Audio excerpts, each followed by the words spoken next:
संबंधी सावधानियां हैं। अगर आप खुल करके बात करोगे तो वो अपनी कमियां खुलकर आपके सामने कहने लगेंगे। डांटना नहीं है, प्यार से, अच्छा अगर आप में कोई गलती हो तो आप बताओ, ऐसी गलती की, अब आगे मत करना।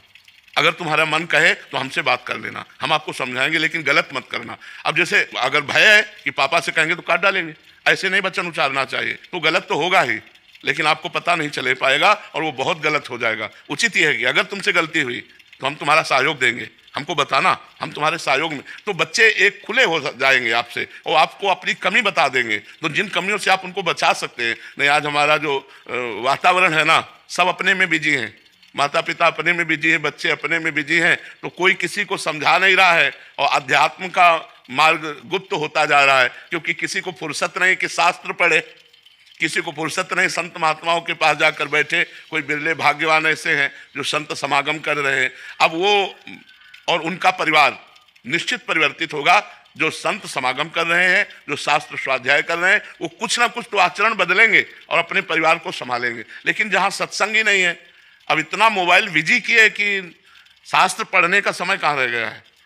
मोबाइल से फुर्सत नहीं, एकांत में बैठे गेम खेल रहे हैं, सीरियल देख रहे हैं, ये मोबाइल से फुर्सत नहीं। शास्त्र स्वाध्याय के लिए तो एकाग्रता और पवित्र बुद्धि चाहिए। सत्संग सुनने के लिए हमें समय देना पड़ेगा, हमें आचरण सुधारने पड़ेंगे।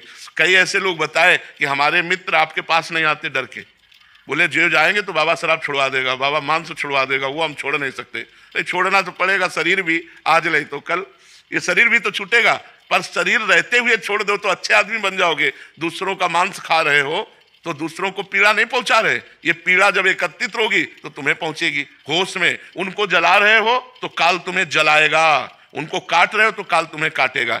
जैसे तुम जीवों को पैर बांध दिए और जला रहे हो नीचे से और भून गए, वो मर गए और उनको खा रहे हो, तो तुम्हें काल भूनेगा, तुम्हारा कर्म तुमको भूनेगा। इसलिए जीवों की हत्या मत करो, जीवों को दुख मत दो, बलवान मत बनो, उनको निर्बल मत समझो।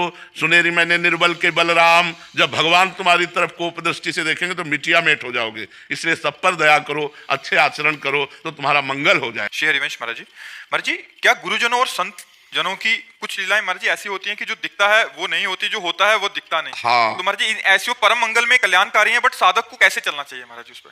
बहुत दुर्लभ है कि कोई साधक उनकी प्रतिकूल क्रिया में भी मंगल विधान देख ले, गुरु की प्रतिकूल क्रिया में मंगल विधान देख ले। नहीं तो कभी कभी गुरुजनों की क्रियाएं और आदेश ऐसे होते हैं जो लगता है कि ऐसा कैसे, ऐसा आदेश कैसे कर दिया, ऐसा तो नहीं होना चाहिए था।